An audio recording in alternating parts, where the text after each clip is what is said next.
Hello everybody and welcome back to the next episode of Stainless Steel with Portugal, and well, it may well be the final episode. We will just have to see. We are at 49 out of 50 regions that we need to win, and we've already completed all our other objectives a long time ago. We're getting plenty of money per turn. So now we just need to find ourselves an easy settlement to take, and then the campaign will be won. The only problem is, just trying to find one might be tough. I think it might be hit at Bari. If we can deal with our old foes, this is the Sicilio-Norman Knights here, we might be okay. We can't do much until we end the turn. I'm just seeing if there's anything else we can maybe do in the meantime. We did lose Cairo last time. We are also at war with the Byzantines, which might have been a mistake. Over here at Heraklion, there's very little we can do in terms of recruitment.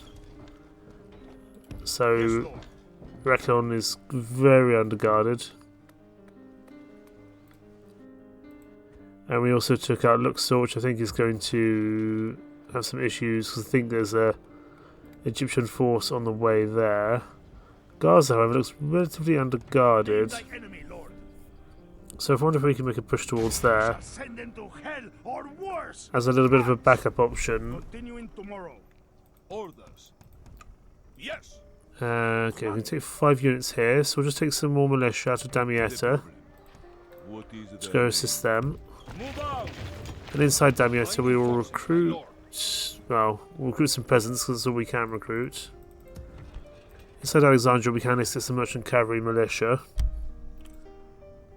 But I strongly suspect they'll be on their way over to Alexandria, and we don't have a commander in the area, which is a little bit concerning.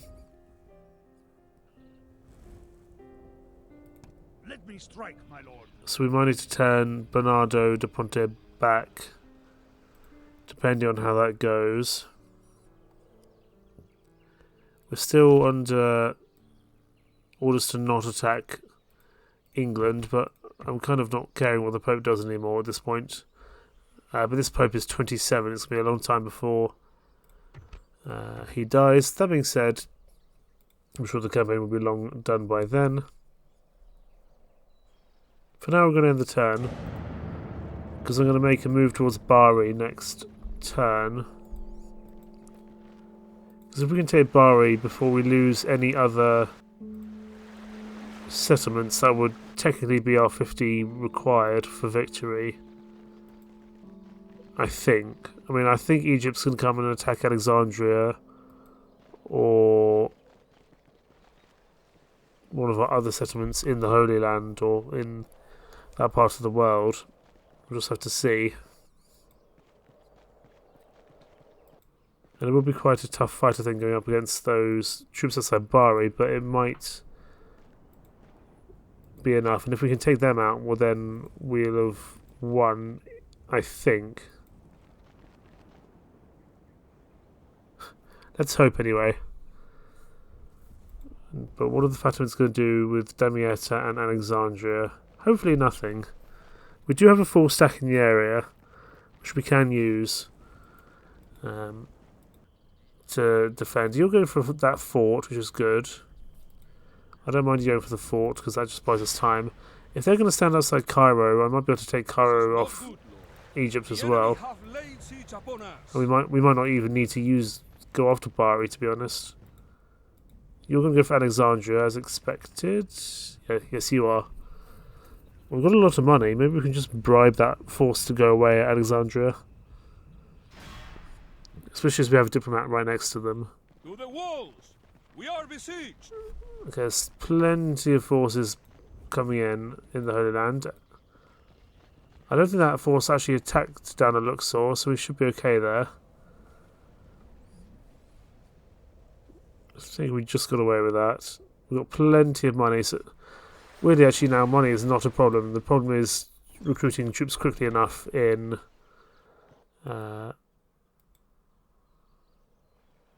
in the Holy Land, especially because of the way that Stainless Steel operates its recruiting system. It's very hard to recruit large armies, and that's on purpose. That's by design. I'm just looking at... We could go take Pisa, actually, because Pisa is under Byzantine control. It looks to be relatively underguarded. Albeit we can only see the city. We can't see if anyone else is around. Hello there, Norway. What are you doing? I know we are just standing outside Reims, which is a bit rude of us, but I'm trying to deter them from coming in towards Paris and Bruges as they did a few episodes ago. Hello there, madam. What do you require from me? Apparently nothing. Oh, guys, could you stop coming back into our territory, please? Norway captured Dijon from the Genoese.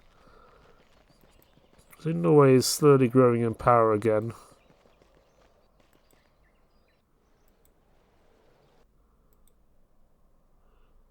But I think it's something we can probably handle. So I think we've got two options now. We've got the Sicilian rebels of Bari, and I think we've got the Egyptians outside Cairo. I'll have to take a candidate for adoption, and a Thieves Guild at Heraklion, of course. Any guilds are welcome. Venice doesn't like us, that's fine. Oh, these people. Is this a Khan? No, this is a Murcia. Your orders, noble one. Or Mukia. Right, they don't all need to be here. That's ridiculous that they're all here. It's pretty much a useless settlement anyway. Not a useless settlement, but who's the best? Your orders, noble one. Looks like you're the best as an administrator. You're going to head to Cordoba.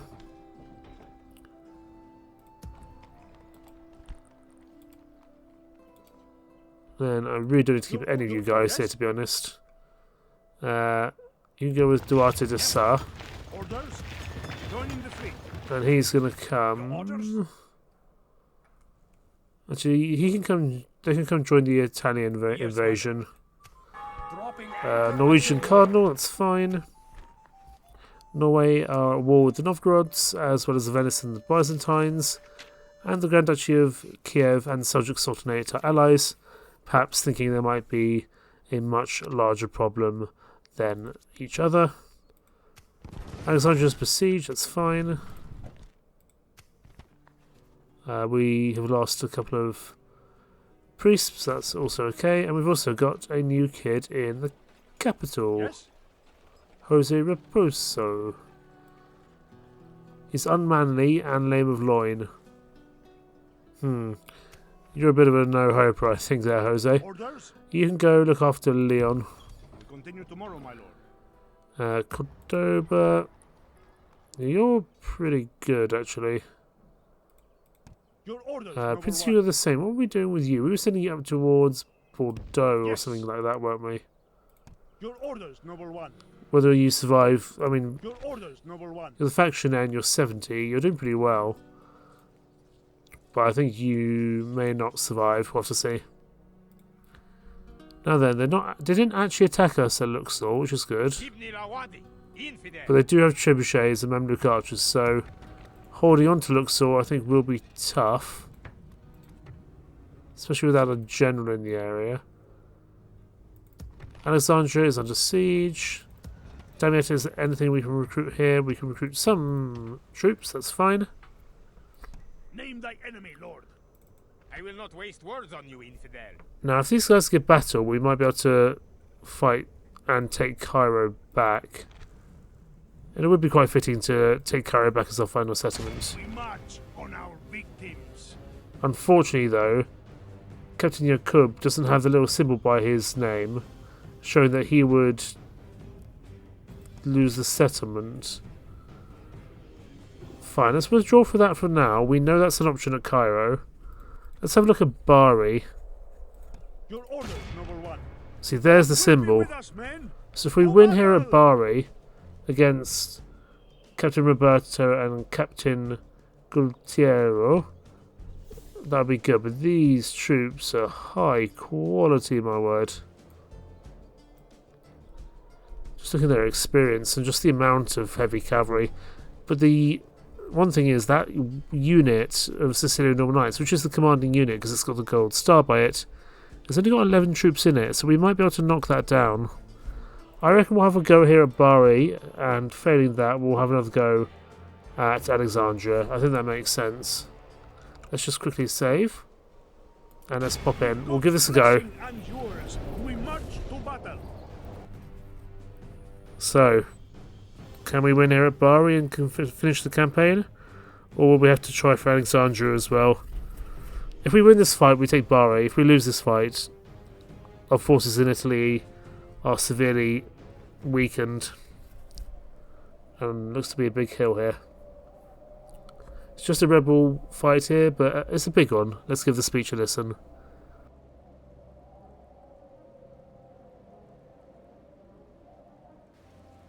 Our foes are ungodly beasts, and so we are but the swords in the hands of the hosts of heaven.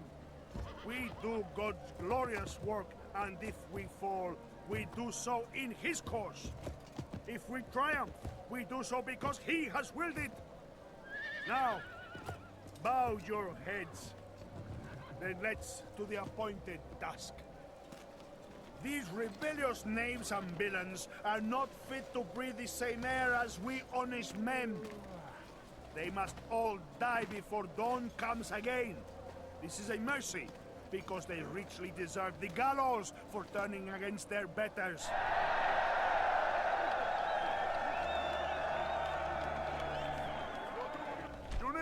Right then.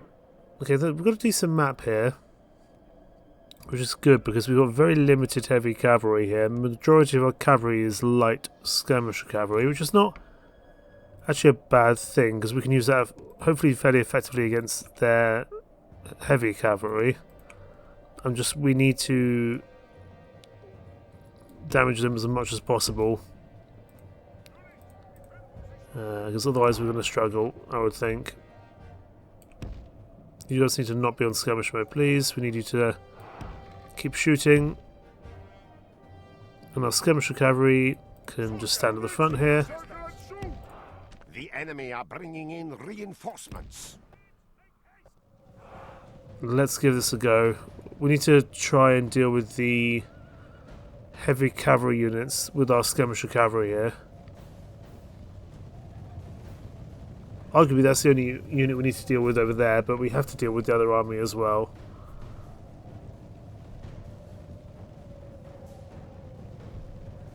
I do like seeing all the horses run, that's pretty cool seeing them all run as a big unit together.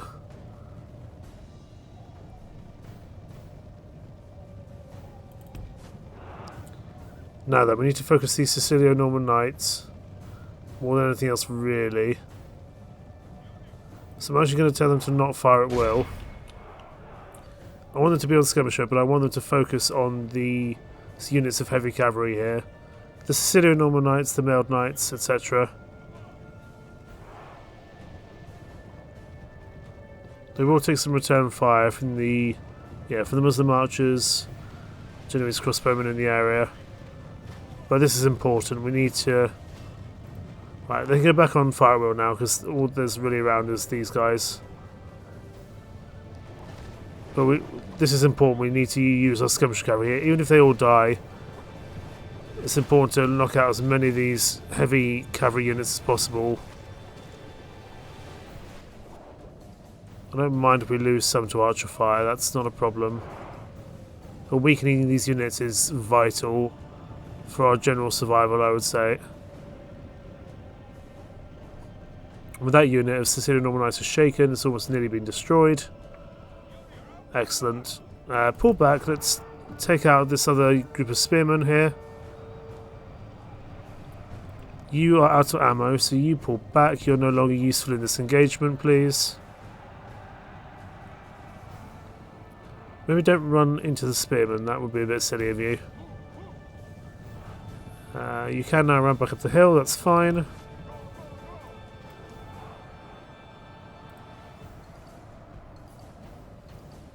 I want you to go after these male knights as well, please.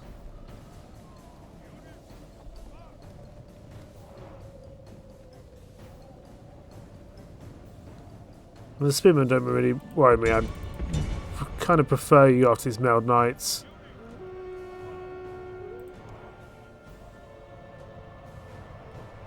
Oh, don't engage in melee combat if you can. Melee combat is not your strong suit. That might be the commander there, because I know the commander's got very few units. Or very few troops within his commander's unit. Right, let's put our cavalry, light cavalry back.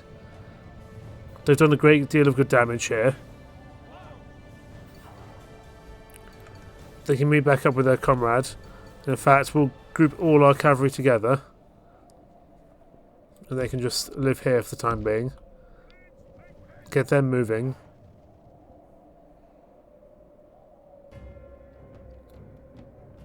They're warmed up, they've done some good damage there.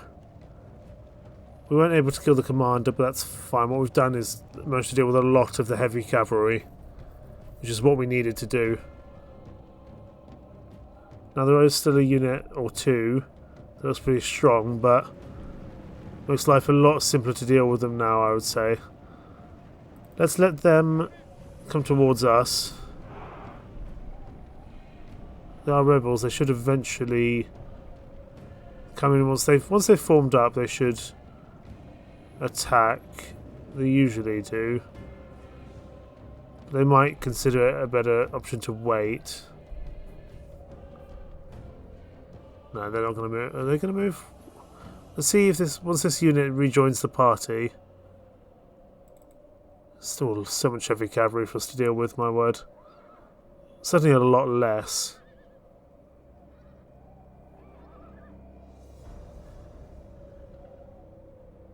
Once you get into position, are you guys going to move? It seems not right. Okay, we're going to have to at least make the first move here. So if we can move our archers into a close enough position that they can start shooting, that would be ideal. So we'll speed up time. We'll be waiting for our troops to get into position. We'll move our horsemen forward as well. Kind of rule of two. We've got a group of cavalry, group of infantry, and group of ranged units. We have the height advantage here, which gives us bonus damage and range. They've clearly decided this is not an advantageous position for them. We might need to do something more here just to force an attack. Let's get my cavalry to speed up here. We'll try hit the tail end here of this army. Let's see if that works.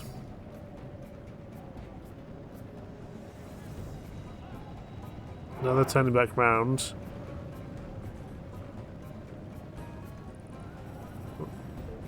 And once our infantry and archers get into position, that should also work in our favour. Because we need to get into range to start attacking them essentially. That's peasant infantry, charge them. They'll break almost instantly. And it's a cheap unit you can knock out without too much return damage. That is the general. He's guarded by quite a bit of heavy cavalry. Yeah, those peasants are routed already, which is good, which means we might be able to get a rout on some of the other units in the area, although spearmen sergeants probably not, unfortunately. Especially as we're charging with light cavalry. Right, pull back. We managed to knock out one unit of peasant infantry, but we need to not lose our head here. We've only got so much cavalry to work with. But I'm hoping that will bait them into attacking us now.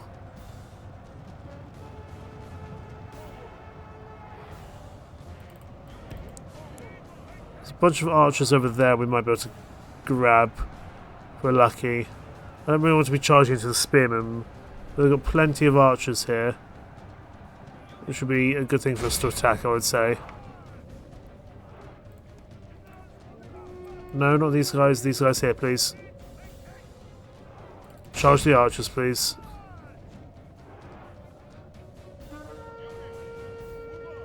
Oh, that's bold, charging into that big mass of units, but they are mostly ranged units. Although we are also going to have to deal with some spearmen sergeants, which is not ideal. Right, pull back. Do not stand in a long engagement against Privy Spear Militia. These rebels are no joke and not to be underestimated under any circumstances.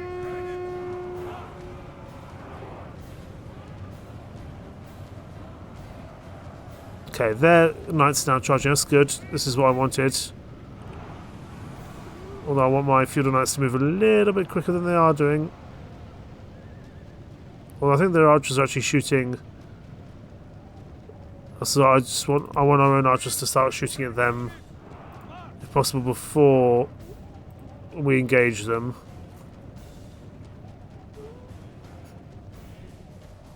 Because once the archers engage, that'd be good. Right, let's get our infantry to charge down this cavalry, and then hopefully our cavalry can assist as well. Let's get up to this hill if we can. I don't really care about the infantry of this rebel army, it's the cavalry they need to kill. Right, you guys are going to have to go after them, I think. Or they stopped charging there, that was good. I think that might be the general's unit there. If we can tell the general or the captain, life becomes a lot easier for us. And everyone else should fall if we can take these guys out. So actually, let's try to get a proper flank off here, please. But they're also flanking us, so we need to be careful. They're routing, good. You guys crash in here. Don't know. Good, we've captured the general. We have captured the enemy's general. That will teach the cowardly dog to run. Now he can rest at our leisure. Let's take out this group of Sicilian Normans before they become a problem. Don't even know if we need to get our archers involved here. We might be able to clear this out just anyway. We've taken out their captain. They've lost their major cavalry units.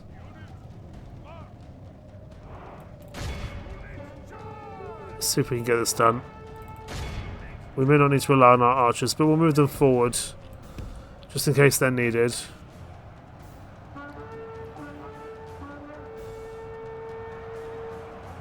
Most of these guys are actually ranged units. We need to make sure we don't lose our general here, however, so let's be careful to not commit him too much. The battle is in our favor. If we remain true and wholehearted, victory will be ours. And we know we just need to get things to start routing if possible. Charge the spearmen sergeants. We just need to keep them engaged in combat and then charge them from behind with our cavalry. I mean, they're also starting to rout, which is good. Well, you guys have just been hit by someone. Oh yeah, the Sicilian Norman Knights. That's fine. They might be going after us, but we can hopefully rout them before that happens. There's already a bit of a general rout starting here. I think we've nearly got this in the bag. We just need to finish off this group over here.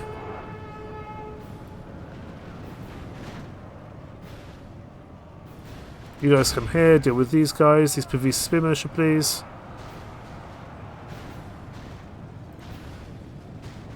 And then we need to deal with these Muslim archers because they're not routing yet. We need these 4 units over here to rout. I mean, we've already pretty much won here. Those guys are skill trimming, which might be a bit annoying to deal with. So let's try and not get our cavalry to go after them.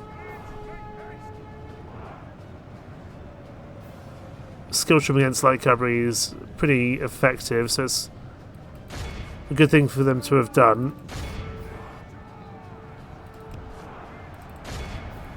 Praise the Almighty! Our enemy has lost his stomach to fight. We must push our advantage. There we go, that's it. You've completed the objectives to this battle. I don't think we need to hunt the enemy down. They're rebels, they should die anyway.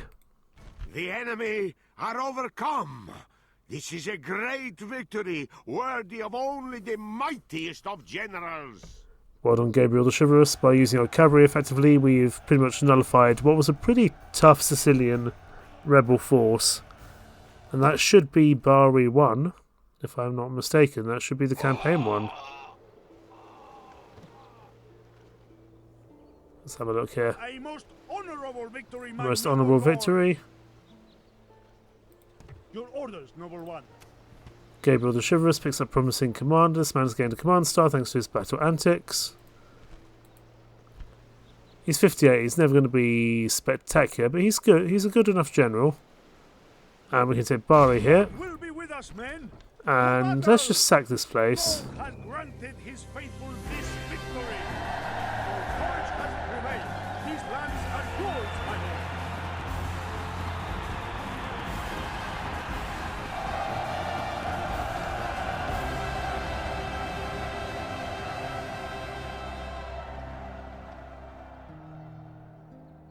Congratulations, mighty king.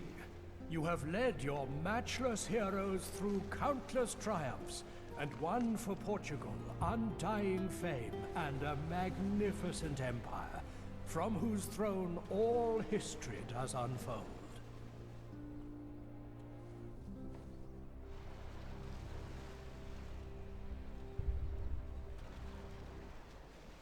There we go. You won this game. All your people celebrate this victory. I would like to continue playing, if only just to look at the map. So, Bari is taken. It's a fortress for us. And that gives us our 50 settlements. And we also took out the Kingdom of Aragon, the Moorish Caliphate and the Kingdom of Leon, and took out the majority of the settlements in the area. The surviving Catholic nations are Portugal, Genoa, France, the Holy Roman Empire, England, Venice, Poland, the Teutonic Order, and Norway.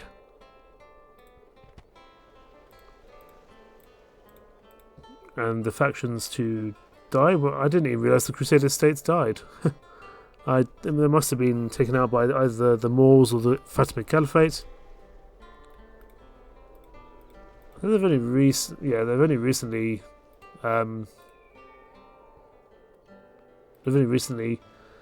been knocked out. So factions lost to death: Sicily, Denmark, Scotland, the Moorish Caliphate, the Kingdom of Leon, Hungary, Aragon, and the Crusader states.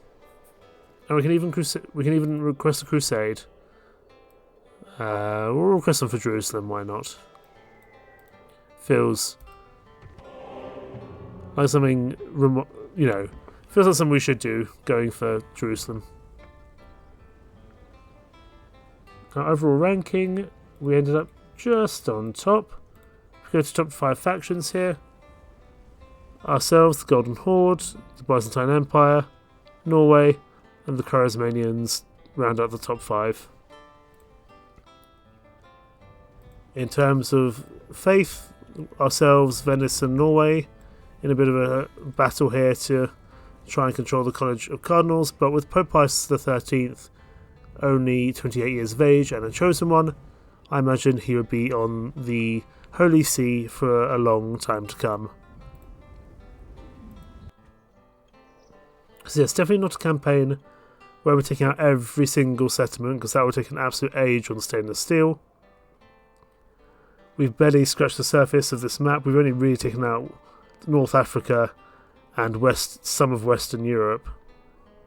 Eastern Europe and Central Europe we've barely touched. And kind of Asia, the Middle East, we haven't really got to just yet. And so our time in Portugal comes to a close. And what a journey it's been. Just peaked Mountain Blade Warband Prophecy of Pendor was our longest series, and I've really enjoyed this. I've really enjoyed taking a stainless steel campaign to the late game, and enjoying the expanded version of what I consider to be one of my favourite games of all time. Stainless Steel was an excellent addition as a mod, and it expands on a lot of high quality aspects of this game, and removes some of the bits which I found were not to be as strong. For example, the New World. The New World you never get to until later on in the campaign, and at that point you'd practically won the campaign already. And so the New World always felt as a little bit of an afterthought. And so I like being able to take a small, humble empire like Portugal and expanding on a much more expanded map here with some more unique units than you can find in the base game with more civilizations. You know, we didn't see much of them, but you don't get to fight the Teutonic Order in the base game, the Crusader states, etc. You know, the Russian factions have been renamed. Then, not a Russian faction, but the Duchy of Kiev, the Novgorodians. You know, there's more variety, and I think there's more traits with our generals as well. But from our humble beginnings here in Oporto, we have created a Portuguese empire to last for a generation, and the generation after that. This concludes Stainless Steel. Thank you so much for watching what has been a really fun series for me to film, apart from the occasional crash here and there. It hasn't been any short of delightful to put this series together. And starting very soon indeed, the new series on the channel, Mountain Blade Warband, with the mod of Banner Page, will start on the channel, and we'll see how that goes. In the meantime, thank you so much for watching, and thank you for joining me on this journey with Portugal, from our humble beginnings through to our grand empire. Take care. Bye bye.